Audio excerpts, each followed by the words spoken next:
Orania, the whites-only town that has left a stain on South Africa's conscience. Where does Orania come from, and what does it mean in the context of post-apartheid South Africa? Let's find out. Spread the fire. Welcome back to SMWX. If you're new around here, I'm Mpofu-Walsh, and this is the Mpofu-Walsh Experience. This platform is South African white supremacists' worst nightmare because we are independent, we are unapologetically anti-racist, and we are insightful on South African politics. And today, we are tackling another thorny subject, one that shouldn't be particularly thorny, but one that has risen to the surface of South African politics: the whites-only town of Orania. And in this episode, I want to speak about why Orania is a blot on South Africa, and why it shouldn't be countenanced that in 2024, 30 years after South Africa emerged from one of the most evil systems of segregation and racial domination, we should not have a whites-only town, and we should not tolerate any form of overt segregation, because that is the root of racist oppression in South Africa. So first, we're going to look at the origins, the dark origins of Orania, and speak about how it's linked both to the history of apartheid, apartheid's architect, Hendrik Verwoerd, and also land dispossession. Then we're going to speak about the development of Orania since 1994. You may be shocked to know that the ANC has really been complicit in the growth of Orania and has allowed it in many ways to flourish. And then we're going to talk about the future and why Orania will remain an important question for South Africa going into the future, and why overcoming this form of segregation is crucial to South Africa's constitutional project, to the fight against racism, and to a united nation. So let's start with the origins of Orania, because I see many people speaking about Orania from a completely uninformed position. What normally happens is that people from Orania invite members of the media to go to Orania, and they present them with this one-sided, rosy picture, and then they come back creating podcasts and all sorts of forms of media which only present this picture. Of course, they haven't looked into the history of Orania, and when you do, you find some very worrying trends. And in particular, I'm going to look at the chief historian, I would say, of Orania, the Cambridge historian Edward Kavanagh, who's done some groundbreaking work on how Orania actually came about in the transition to South Africa's democracy. Because once you understand that, you'll then understand that a lot of the deflection around Orania, that this is just about cultural rights, or this is just about private property ownership, or this is just about Afrikaans people wanting to protect their language, you'll realize that that is gaslighting, and in actual fact, this area traces its origins to one of the most evil and most racist forms of human ideology, apartheid itself. Not just any old apartheid, literally like the people who created and invented apartheid. So what is the history of Orania? You'll be able to see where it is on the map. It's right in the center. It's right at the heart of South Africa. And it's a town that is actually bisected, cut in half by a river. It's interesting to the extent that in some ways it's urban, in other ways it's rural. It is a relatively small town still, but the goal in the next couple of years is to increase it, or their next milestone goal is to increase it to 10,000 households. In the most recent survey in 2023, Orania now has 3,000 inhabitants. And of course, it only had a few right at the turn of South African democracy. It's grown particularly in the last decade or so, but we'll get there. Where does it come from? Now, to understand where Orania comes from, firstly, we need to understand the ideology of apartheid. And when you take the word apart, apart and hate is an Afrikaans verb, kind of phrase, which means the spirit of or the essence of. And of course, apartness.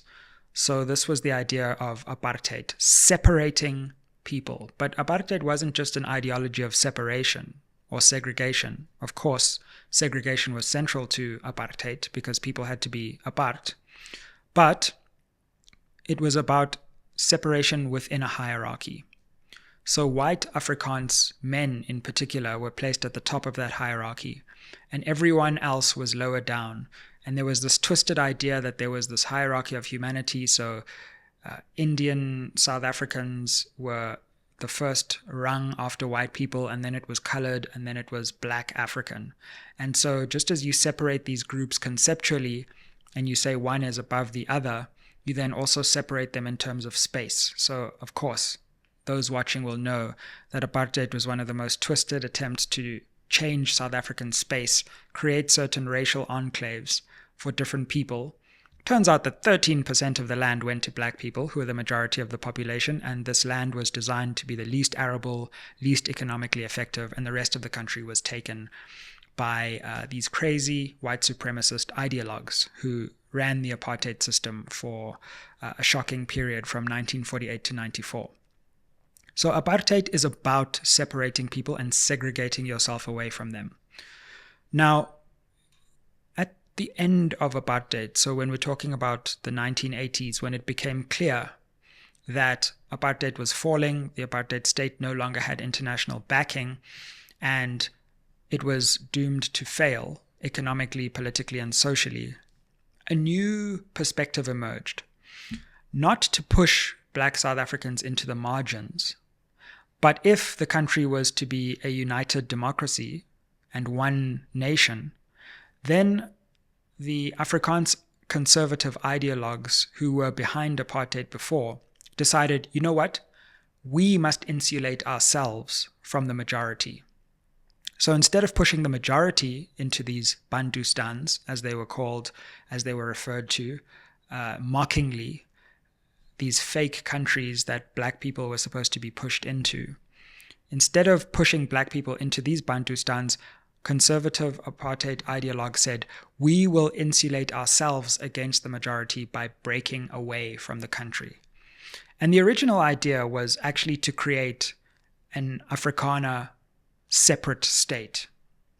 And we may think this is crazy and silly right now living in South Africa, but it was a true security threat in the negotiations to apartheid. And I want to tell you what Nelson Mandela himself, who many people profess they love, but they actually have no idea what he stood for or what he actually said. He was one of the most crucial proponents of anti-racism in the world. He wasn't some big cuddly figure who said, yes, you can break away and segregate yourself from society. He said integration was crucial. Here's what he said about the threat of those who wanted to break away from a united South Africa purely because black people were going to be given the right to vote in their homeland. He said, and this is in his memoir, Dare Not Linger. It's a memoir of his presidential years. Quote, a dark cloud was hanging over South Africa, which threatened to block and reverse all the gains South Africans had made in regard to the country's peaceful transition. Afrikaners had decided to stop the forthcoming elections by violence. Let's just stop there. Just remember that there were people in this country who were so opposed to black people being given equality that they were prepared to resort to violence to stop a perfectly democratic election. Unfortunately, many of the people who were thinking of resorting to this violence would later be linked to the formation of the Orania project. He said further, as we return to the quote, to be on the safe side, the president of an organization must check the accuracy of such reports. So when he was ANC president, he checked if these threats of violence, because there was going to be a democratic election, were legitimate. And he says, I did so. And when I discovered that they were accurate, I decided to act. So there was a violent attempt to stop South Africa from becoming a democracy, from what Nelson Mandela refers to as these conservative Afrikaner groupings. Now, of course, thank goodness, those threats of violence were overcome, and the idea of an Afrikaner state which was propounded by certain people like Constant Viljoen, who had broken away from the National Party, which led the apartheid state. His idea of an Afrikaner Volksstaat was destroyed and fell into disrepair.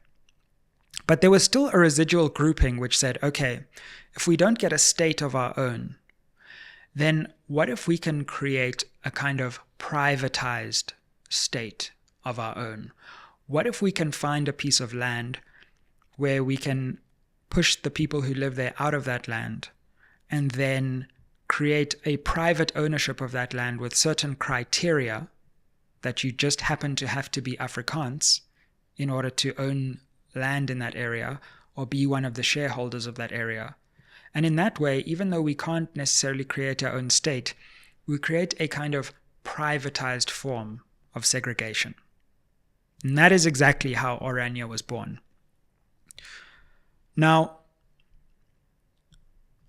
Orania, the piece of land, was originally actually part of a water project of the apartheid government. There was an attempt to build a dam. As you know, the Orange River runs through Orania. It bisects Orania.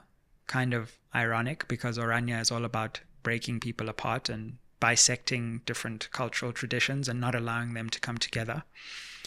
But there was this project to build a dam on the Orange River, and the apartheid government effectively sent a whole lot of people to go and work there. Now, of course, there were the usual apartheid engineers and project managers, all of whom had to be white by apartheid's twisted racist ideology. But of course, they had to have people who worked for them, the manual laborers. So as you know, in apartheid South Africa, white people did all the well-paying work, and it went, as you went further down the racial categories, there were certain jobs that couldn't be done by black people, but usually manual menial tasks were all done by black people. So anytime you had a town, you would get this racial segregation within the town, where you had the people with the good jobs earning the money, living in one place, and effectively their servants living around them, but never beside them or in an integrated way. So that's what happened with Orania. You had the white enclave in Orania, and then you had both black workers and colored workers who came from the nearby settlement of Warrenton, who then settled in Orania. Now, eventually this dam project fell into disrepair, and it was time for people, because there was nothing left to do there, to leave. So all of the workers and the engineers and the apartheid government people left Orania. But the black workers and the colored workers did not leave, because they had created homes there, they had set up their homes, and they had decided to stay there. So there was effectively a settlement of people who were brought to that settlement precisely because the apartheid government wanted to create a little town there around this water project. So these people had settled there and lived there and were determined not to leave. But then they were violently kicked out when Orania started.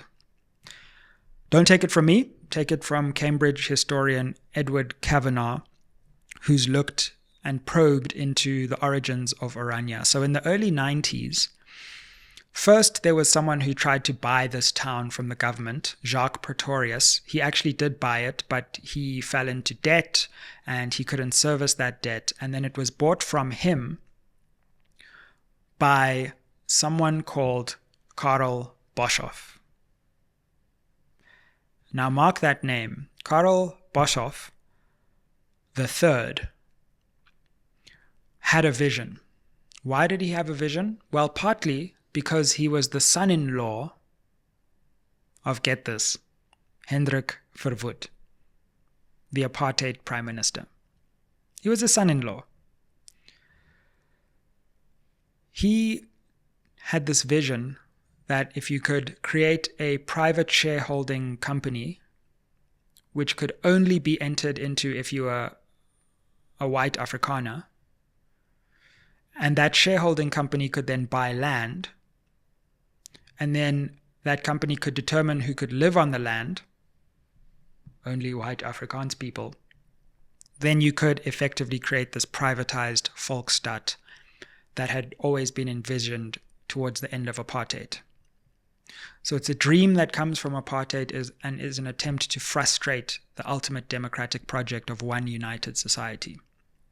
So he buys it via this company structure from Jacques Pretorius, who's in debt.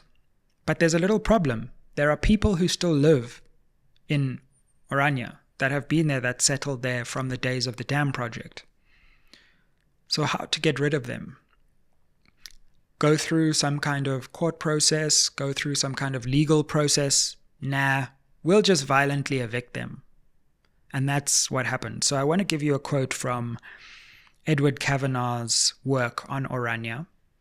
And this is what he said happened on one of the nights in the early 90s, when those who had bought the land of Orania decided to evict the inhabitants who had been there from the time of the dam project. Quote, "Bakkies showed up and sped in and out of the settlement.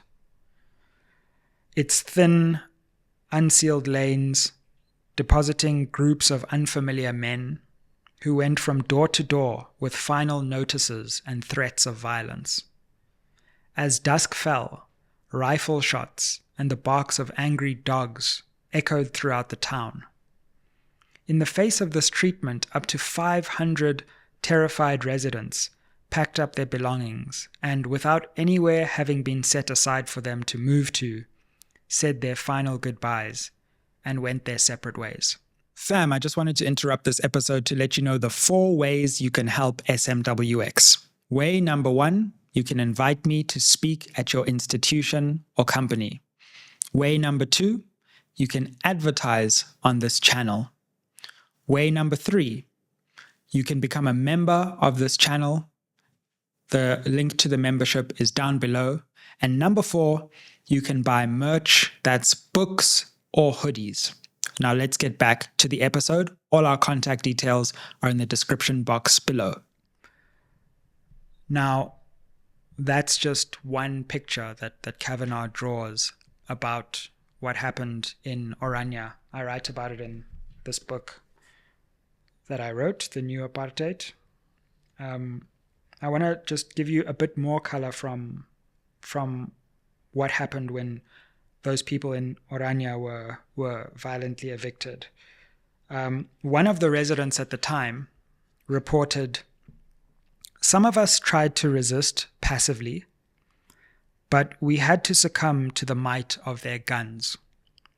From Friday night, these crazy people were firing guns in the air throughout. On Saturday night, they became more physical, assaulting people. I remember one guy who severely assaulted people on that night. Our visitors were also assaulted. There is an old man whose leg was amputated after he was assaulted."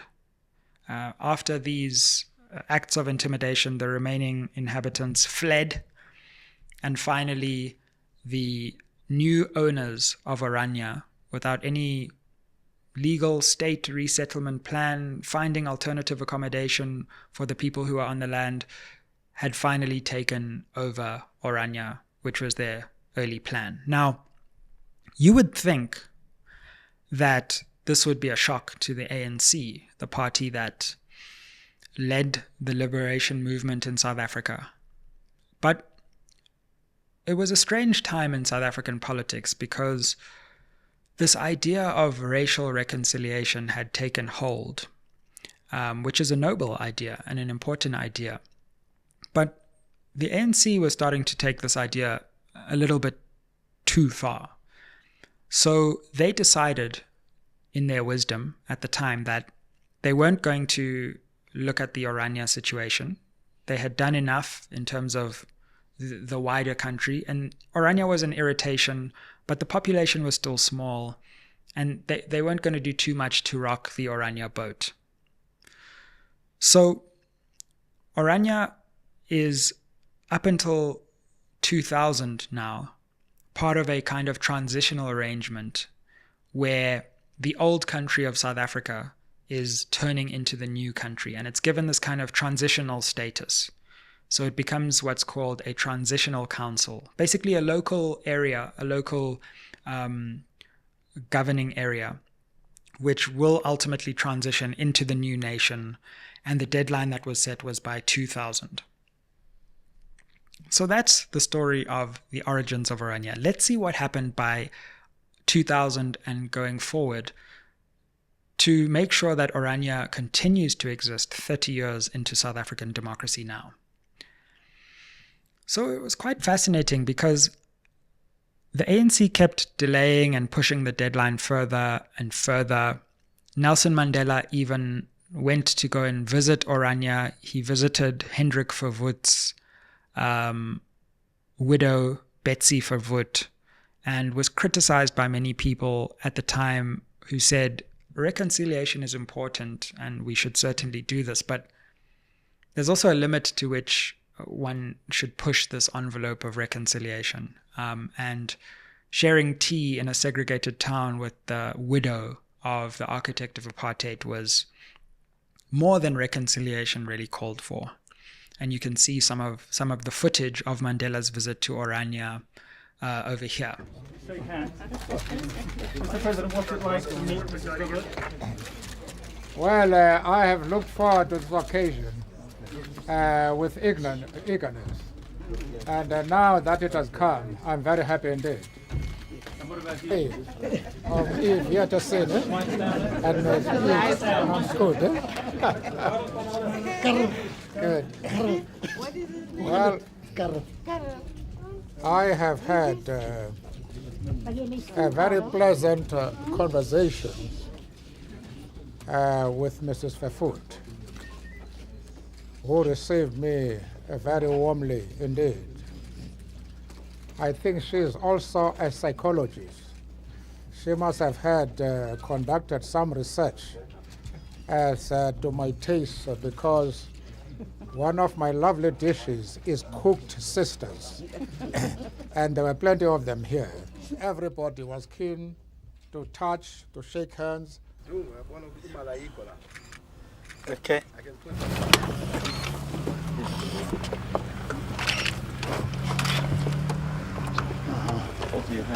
I hope you understand that there is still a lot of anger and bitterness about the experiences which our people have had in the past.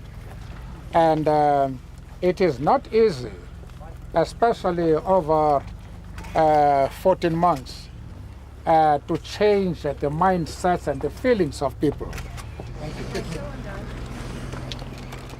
But back to this question of the transitional arrangements. So the ANC always said Orania would be integrated back into the Northern Cape province and would become part of one of its municipalities over time. But then the deadline loomed, and there was a court battle, and Orania fought to preserve its independence as a separate council because it didn't want to be part of any other council. It wanted to be its separate own municipality in South Africa.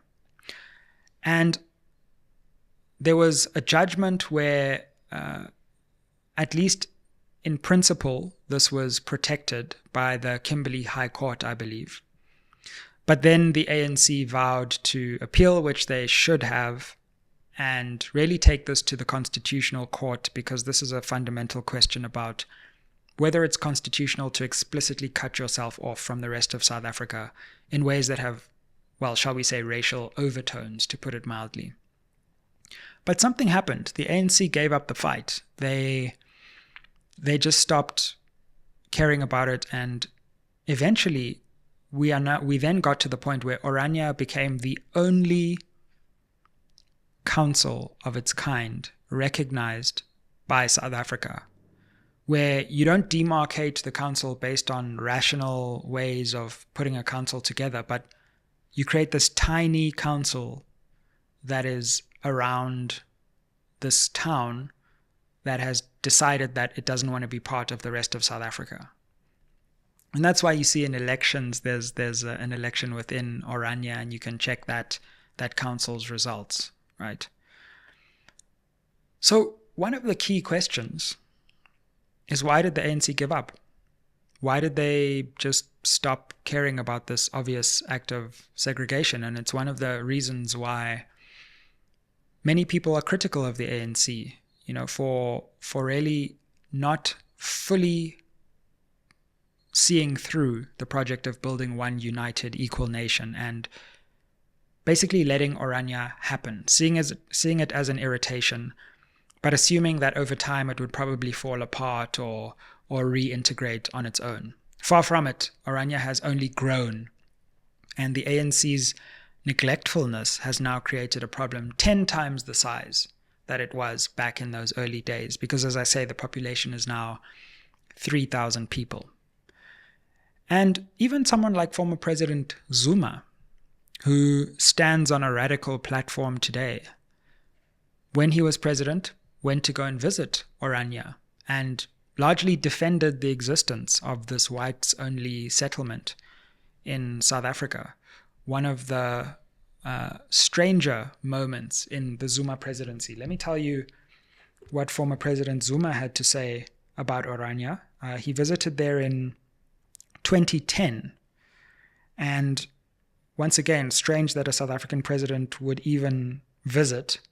But when Zuma did visit, he said, "My impression is that this is a community that is prepared to live in South Africa, but have a place for itself to exercise its culture. And I think that is a basis for continuous engagement." And then soon after that, Joost Strydom, who was then Orania's media manager, showed no signs of trying to integrate or be part of South Africa. This is what he said at the time, and this is what you hear from Orania's leaders all the time. "If we want to have any say, we need to be a majority in a certain area. We want, let's say, a homeland. We are actually a very small nation. We just want a piece of land where we can look after ourselves and do things our way." So even after Zuma's visit, where he tried to make overtures and say we can engage, Orania leaders said, "We just want a homeland, okay?" So Orania is a curious story, firstly, of the legacy of apartheid, the legacy of racial segregation, the aftermath of apartheid, and the families of those connected to apartheid ideology, but also ANC complicity and the ANC's lack of a complete and total appreciation of what reconciliation means. Reconciliation doesn't mean bending over backwards and allowing segregation. It means really committing yourselves to the values of equality and dignity and justice. But get this, since the 2024 election, we now have reports that the ANC, because it lost the Northern Cape for the first time, is now in a deal with the Freedom Front Plus. And part of that deal is about protecting and reinforcing the rights of Orania. So the ANC is now basically partnering politically with the forces that brought Orania about. Now, the ANC denies this, but I want you to have a look at the denial because it's very interesting. Their provincial secretary in the Northern Cape, when these reports started creating controversy and people were saying, "ANC, how does your National Democratic Revolution, quote unquote, link to partnering with Orania and the Freedom Front Plus?" This is what the provincial secretary said. They said, "We're not working with the Freedom Front Plus, okay? So we're not in a coalition with them, but we're in what he called a working relationship." And he said, quote, "As part of this working relationship, the Freedom Front Plus will chair the Portfolio Committee of Cooperative Governance, Human Settlement, and Traditional Affairs." Obviously a really important committee, Portfolio Committee, as it relates to Orania, right? Human Settlement, Cooperative Governance, which is about all the different spheres of government, provincial, local, and national working together, and Traditional Affairs. So they give them a Portfolio Committee chair. And he said that the Freedom Front Plus had submitted, quote, a concept document on the state and the future of Orania during their engagements. So the ANC is working with the Freedom Front Plus and will receive a concept document. I mean, what is this concept document from the Freedom Front Plus going to look like when we know that some of its leaders, so Karl Boshoff III, were members of the Freedom Front Plus and leaders of the Freedom Front Plus, and his son, Karl Boshoff IV, was the most recent leader of Orania. I actually interviewed him recently, and more on that later, because there was an interesting moment in that interview where he basically said he wouldn't rule out violence for defending Orania. He was a Freedom Front Plus leader too. So what concept document from the leaders of Orania are you going to consider as the ANC when your history, your documents, everything you stand for is antithetical to what Orania stands for? So I'm afraid to say on Orania, the ANC sold out. It's that simple. Now, Orania has grown significantly, economically speaking, in terms of its population. As I say, there are even plans in the long term, which some of its leaders have spoken about, to actually use Orania as a base to create that Afrikaans and Afrikaner state. And part of its growth and expansion has been a sophisticated attempt at media outreach. So Orania will often try to invite prominent figures, politicians. Like we said, former President Zuma was invited. Gayton McKenzie was recently invited to Orania. Various podcasters get invited to Orania to have, these conversations with Orania's leaders and, pretend like everything is fine. And so there's a sophisticated media outreach operation, which is an attempt to sanitize what Orania is really about, to obscure that history that I've spoken about, and to cast Orania not as an enclave for white-only Afrikaner settlement, but as some kind of champion for individual rights and economic self-determination. But nothing could be further from the truth. So in the final part here, I want to disentangle some of the strange arguments that have emerged in recent times from those who have fallen for the Orania propaganda and explain why they're flatly false. So the first thing is that Orania is just an attempt to preserve culture. Now, of course, no one has any problem with cultural preservation. In fact, it's actually crucial that all of South Africa's rich cultural heritage, which includes the Afrikaner culture, should be preserved. The point is not the preservation of culture. The point is when you start excluding people based on that culture from enjoying their freedom of movement, from settlement, from being able to live in a particular place. So we can all preserve our culture, and there is great beauty in the Afrikaans culture in many ways. But that doesn't mean that there should be an exclusivist enclave. So the problem is not the preservation of culture. The problem is the way that all other South Africans are systematically excluded from this place.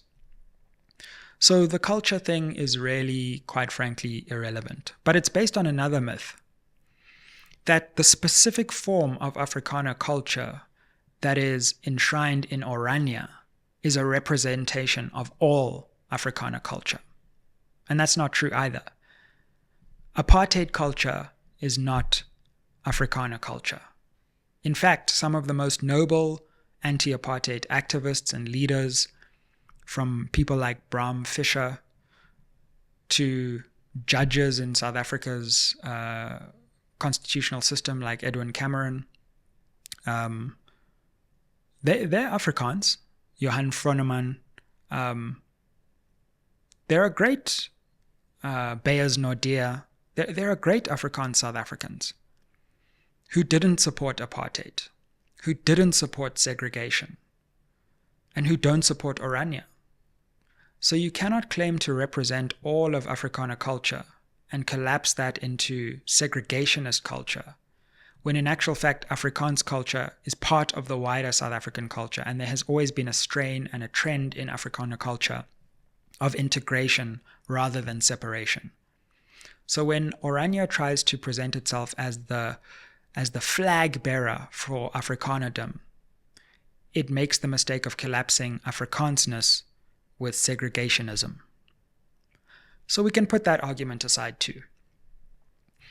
There are then those who say, yeah, but look, there are private housing developments all over South Africa. What's wrong with living in a private housing development?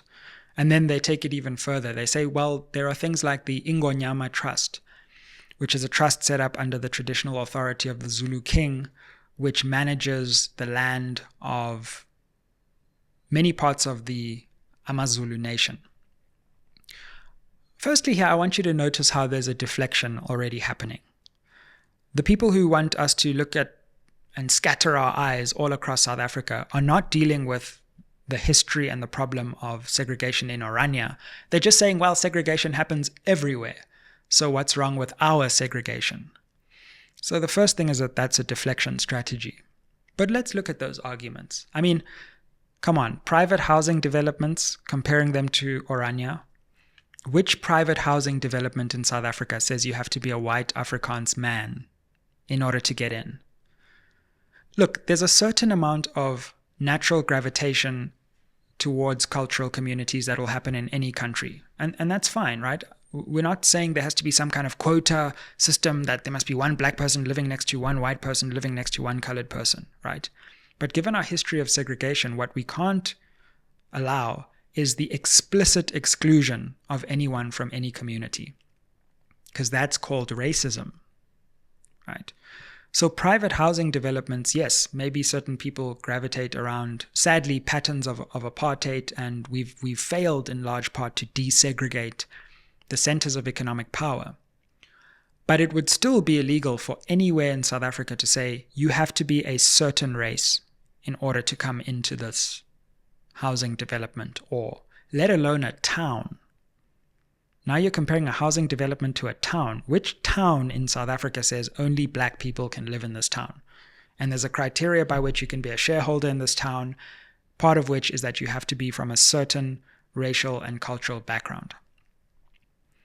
So it's just not true. Now, the Ingonyama Trust thing, well, there's a lot of debate about whether the Ingonyama Trust should exist or not, but let's not categorize that in the same way as we categorize Orania. Firstly, remember South Africa's history pushed millions of black South Africans into the margins of the South African landmass, into what were called Bantustans and homelands.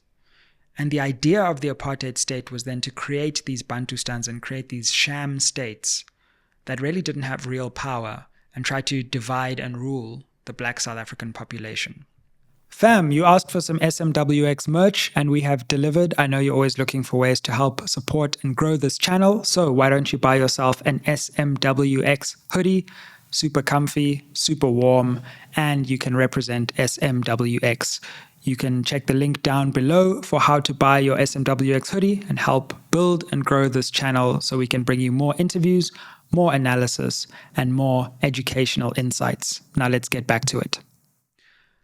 Now, part of the Zulu monarchy, although it has a deeper history than that, was an attempt by the apartheid government to take cultural identities and then create these new states, these Bantustan states around those cultural identities, so as to divide black South Africans and prevent them from uniting. So the history of the AmaZulu or the Bantustan, you now have KwaZulu-Natal, but the Bantustan that was in that area that had to be reintegrated into South Africa, the history of that is the history of land dispossession and pushing all of those who identify as Zulu into a small portion of the South African landmass and then giving a traditional authority semi-autonomy over that area. And then 20 years later, when through national legislation, the AmaZulu royal house still has a certain say over the land there, you turn around and say that's similar to Orania. How could that possibly be the case when part of the creation of that Bantustan and that homeland, which is where people were forced into, was itself the creation of apartheid? So you just come back to the same problem. Apartheid created that homeland system. Now, should land be reformed in that system? Should there be other forms of ownership? Yes, it should be democratically decided by the people who are on that land. And I, for one, have a problem with traditional authority overexerting the ownership of land without the economic benefits flowing down into those people. But let's get one thing straight. Firstly, there is no one on that land saying that white South Africans are not allowed to go there, or that they're not allowed to own that land. The fact is that white South Africans preserved the best land for themselves, and the crumbs of land that were left over, they left to black South Africans. Now, to say that's segregation is wild to me, because you didn't want that land in the first place. If there are a whole group of white South Africans who want to own the land that rural people in KZN now live on, that they didn't want in the first place, then we can have that conversation. But there's no one excluding them from that land. And that's the problem of Orania. It's not just that there is this incestuous cultural community there. It's that others are excluded from being a part of it. And this is the kicker, and this is the conclusion of this episode, because all of these arguments are disingenuous. They're an attempt to apologize for segregation. And they say segregation is, it's economically viable, or it's about preserving culture, or it's just the same as other forms of when people divide themselves naturally within society. Here's the thing. Segregation is just wrong. It's just an affront to humanity. It's a way of saying, I'm better than you. I have historically been better than you. And we are not equal. And therefore, you cannot live where I live. You cannot go to school where I go to school. You cannot breathe where I breathe. Because if you are close to me, you will somehow contaminate me. And that's the ideology. I'm not plucking this from the sky. That's literally the ideology of apartheid that is connected to Orania. So not just in terms of South Africa, but all over the world, those who are opposed to segregation, the kind of segregation that we saw in the United States under Jim Crow, or other forms of segregation, horrendous segregation that we saw against members of the Jewish community in Europe, particularly in the 20th century, forms of segregation that we see in the Middle East and other parts of the world. If you're against segregation, you have to be against Orania, because Orania is segregation. And I, for one, want to just ignore all these deflection arguments and ask those who support Orania, do you think segregation is a good thing? And once you get there, you'll find people running away, because they don't want to have that chat. And that is the real chat to be had. Why do you defend segregation along the same cultural lines that apartheid was created? And the thing about Orania is that although its leaders will smile and welcome all kinds of people into Orania, when you ask them, if Orania was to become a truly integrated town, no one's saying the people there should be removed violently, but just that everyone should be able to live wherever they want in South Africa. And if it happens to be in Orania, then black people should also be able to live there if they want to, right? Here's what you get. We will defend it with violence. And that is a very scary thought. And don't take it from me. Take it from one of the leaders of the Orania movement who I asked this question on national TV. Take a look at what he said on Orania and resurrected its desire to integrate Orania into South Africa like every other municipality. How far would you be prepared to go to protect and defend Orania's independence? As far as it needs. And does that mean that you would be prepared to resort to violence to defend Orania? It's impossible to say.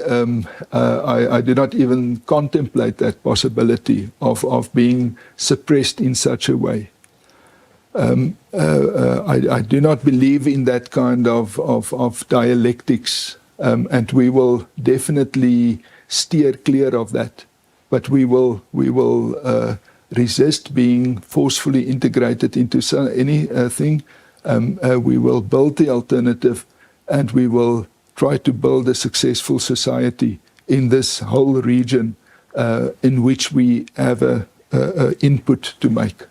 Are there contingency plans for such an eventuality? Because I'm sure you've heard many political parties have said, even some people within the ANC have said, Orania remains a stain on democratic South Africa in a way, to the extent that it doesn't represent the project of cohesion. So there is this policy sensibility in the ANC and in other political parties. So to what extent have you worked out those scenarios? We do work on different scenarios, but the main scenario is that a failing South African state would most possibly not be in a position to do us much harm. And that within exactly that context, we could rather, from our side and from other similar communities who take responsibility for themselves, lead the way to a better, broader society, which need not be as failing as the present state is now. Well, that's probably quite a sad indictment. So there we have it. I believe that Orania is a test case for South Africa. If we are truly to become the united nation that we are envisaged to become in our constitution, that the liberation movement has always said South Africa will become, then no corner of South Africa should ever be allowed to be an exclusive enclave of any racial or cultural group. That doesn't mean we can't preserve our cultural heritage as a country, but it means that we stand by a fundamental principle, that although we are a diverse nation of different cultures, we are ultimately a nation that recognizes the equality of each of its citizens. And there are certain boundaries of segregation that we are never again going to entertain. And until we get there, we still have a lot of work to achieve the mission and the goal of the South African liberation idea. Like, share, subscribe, help us get to 150,000 subscribers, and make sure that this sophisticated infrastructure of people who try to confuse you about Orania, who will no doubt be in the comments of this and trying to cut up clips from this episode that'll twist it out of context, make sure that we fight back against that narrative, because ultimately the truth has to be told, and no one should be intimidated out of telling the truth in a spirit of democratic debate. So I'll see you in the comments. Thank you for watching. You know this is the channel where we give you the truth completely unvarnished. And for that, we appreciate your attention and your time. Aye.